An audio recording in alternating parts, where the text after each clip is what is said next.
FM NewsTalk 97.1. On-demand audio. A number of countries. We have Tunisia, we have London, we have Morocco, we have Egypt, and we have Yemen. Here in a few, we're going to talk to intern Amy about all of the, and that's her official title, I guess now, intern Amy, about all of the different, if you look online, how many, do we have a count of how many countries, by the way, really quickly? We don't even count, but Google actually has a map up right now of all of them, and there are dozens. This is insane. And now in London, too, protesters are outside the embassy burning U.S. and Israeli flags. Joining us right now, he just needs to move into the studio at this point. Stephen Yates, foreign policy expert with the D.C. International Advisory, DCIadvisory.org. Stephen, I know you've been very busy because your perspective is required on definitely news cycles like this. I think this is just the beginning. What do you think? Well, if it's not the beginning, we're heading into the early parts of the middle of a very long struggle. And on the one hand, I am sadly pleased that this might wake people up to the fact that we are back at the reality of a war having been declared on us. It wasn't a question of a president of the United States saying the tide of war is receding or trying to withdraw. Whether we like it or not, these groups are coming. They are organizing, and they're seeking to impose their will on us. When you heard, we played audio of this too, Jay Carney in his press conference just a little while ago said that the protests that are happening globally are not directed at the United States, that it's not about U.S. policy, or this is just all about the video.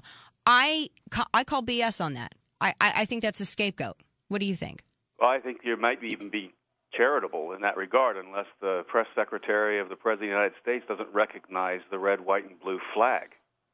Yeah, that's true. I mean, that's a very good point. This is, and I don't think too. This doesn't. The more that we learn about this, Stephen, the less. At first, when all of this came out, everyone was talking about this so-called movie, which has actually never been released. There's just 2 little trailers online. But when you hear stories like the one that Drudge broke last night, how the embassy, the State Department had 48 hours advance warning.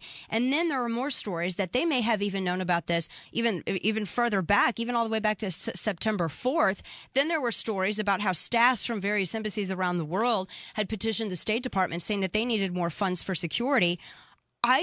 This is just that movie just seems to avail as a second 9/11 attack. Would you categorize it as that?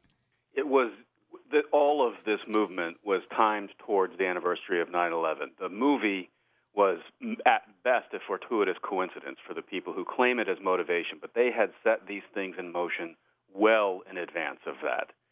And I believe they were just preparing to try to send a signal now. And it's troubling, I think, for people to try to imagine, why would they feel they can do this now? Why would they try to influence us, maybe even try to influence our election, and what do they think they're going to get by pushing the envelope now?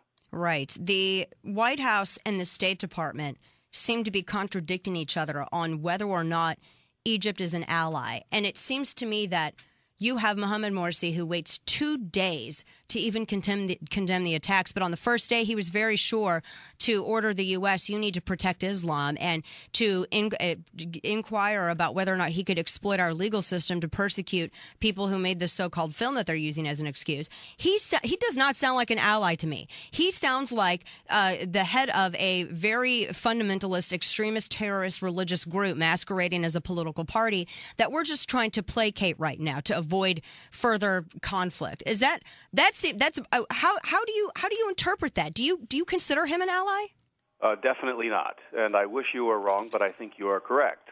We have to be honest about what we see before our eyes when we hear from what he says. His behavior in the wake of these tragic events of this week has been completely offensive and unacceptable.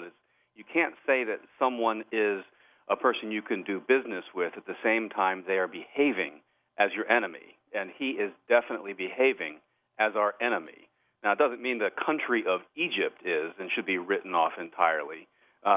It's a large population and a strategic and vital part of the world, but we have to call a spade at this point. The situation in Libya was troubling, but at least there, the new leadership reshuffled people and immediately and enthusiastically came forward and tried to apologize. And we can still see that as a tragically unformed government at this point. But in Egypt, we have an organized government with power behaving as our enemy.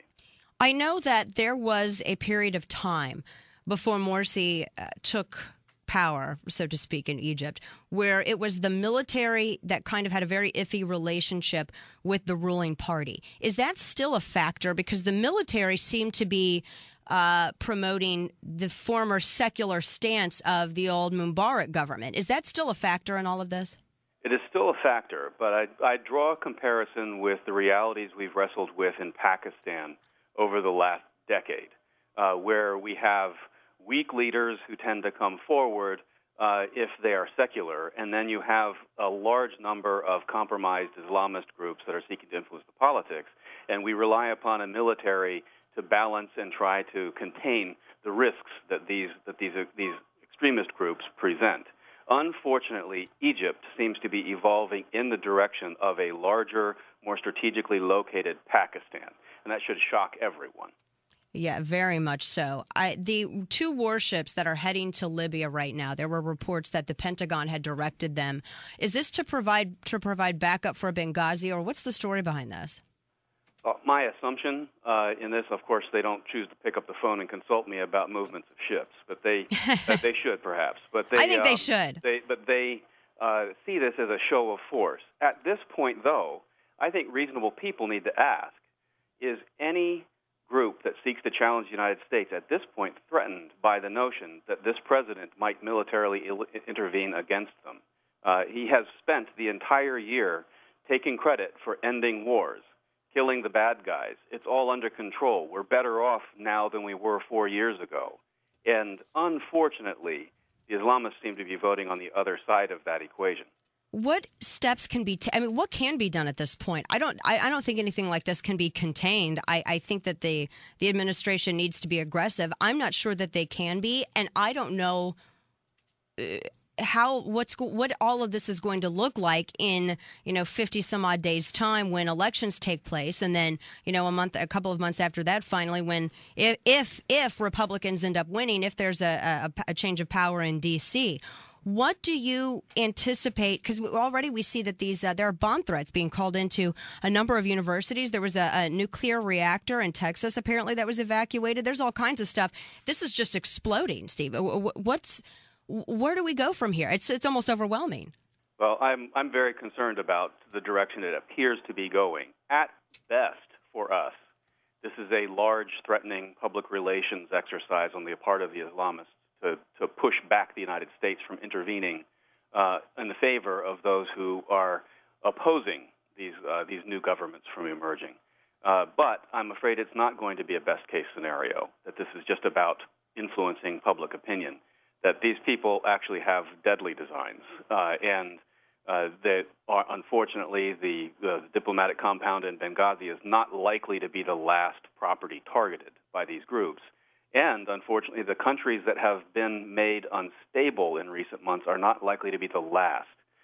There doesn't seem to be any rolling back of the tide that these people are riding now. Our allies feel alone. These people feel emboldened. I just think it's a recipe for greater uncertainty.